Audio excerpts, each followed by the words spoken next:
teachers. Call 423-814-4411.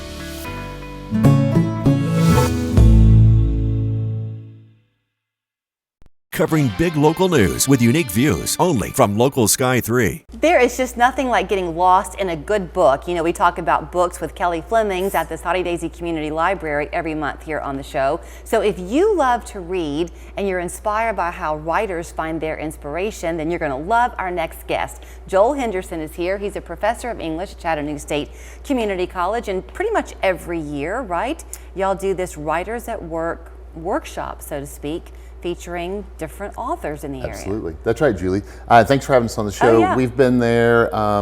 We've had our program in place since 2012, and our focus each year was on bringing in an author writing in the American South. That's our focus. And so we bring them in for a week-long slate of free community events, and it's that time again. So when people are signing up for this, which by the way is taking place when?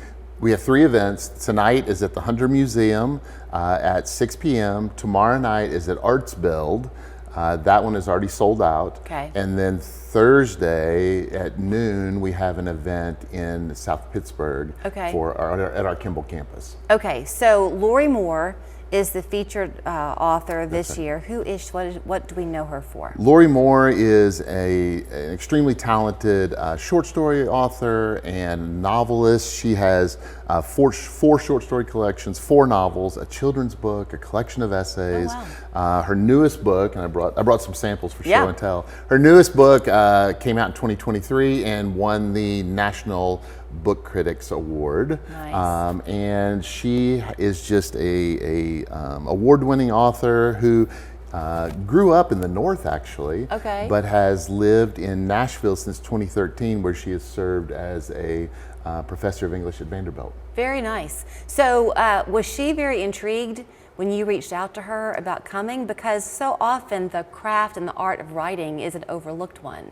That's right. Yeah, I think she was. Of course, she's working with grad students in creative writing all the time at Vanderbilt. But I think the notion of trying to bring her in contact with a larger community read was appealing to her, and so I think she was excited about that. So is the focus of this, Joel, that y'all been doing now since 2012, is it to foster the love of writing in other people? Is it to foster a love of reading, self-expression? What is it? All of it? I love to be able to say yes, because it is all those things. In fact, Lorrie's appearances tonight will strictly be about doing an interview about what the writing life is like and talking about her work.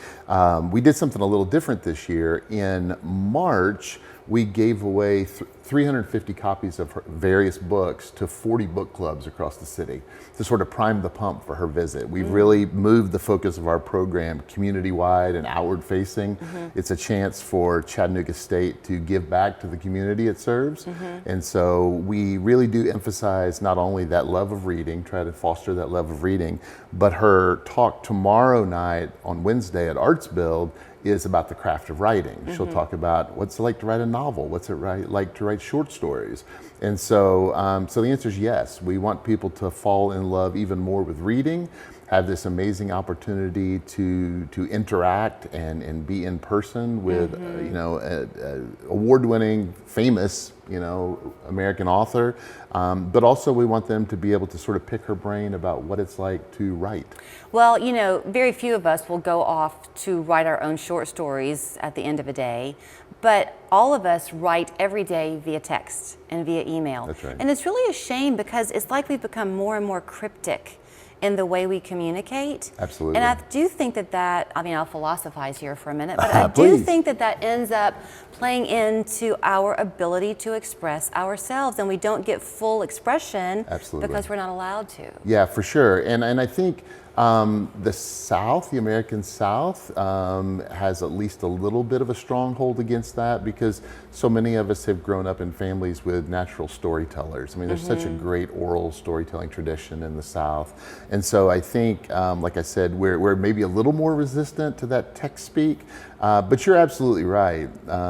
We continue to limit the way that we communicate our thoughts. There's this economy of words that's fantastic for poetry, but most texts aren't quite poetry, and Right. So here you are, this English professor at Chattanooga State, and on your campus, you really do see students from all ages at all different parts of their life. But the young ones coming in, do you feel like writing is a bit intimidating for them? Do you think that they're prepared? I don't think it's intimidating.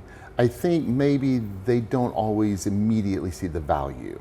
And I think there's a difference there. I'm teaching a dual enrollment class for Chat State over at Boyd Buchanan this year, and I've got a tremendous group of students they're very talented writers, and some of them I think just didn't know they were and needed to have that sort of veil pulled back on the mystery of creating an essay. And so that's been a fun experience working with them. And of course, at the other end of the spectrum, we have a lot of non-traditional students that I love working with as well, because they've spent their whole life thinking I'm not a writer, and you get them into a composition class, and by the end of the term, you're able to convince them that, yeah, actually you are. I would think that too, much like art, to be an artist, you have to be an observer, a visual artist.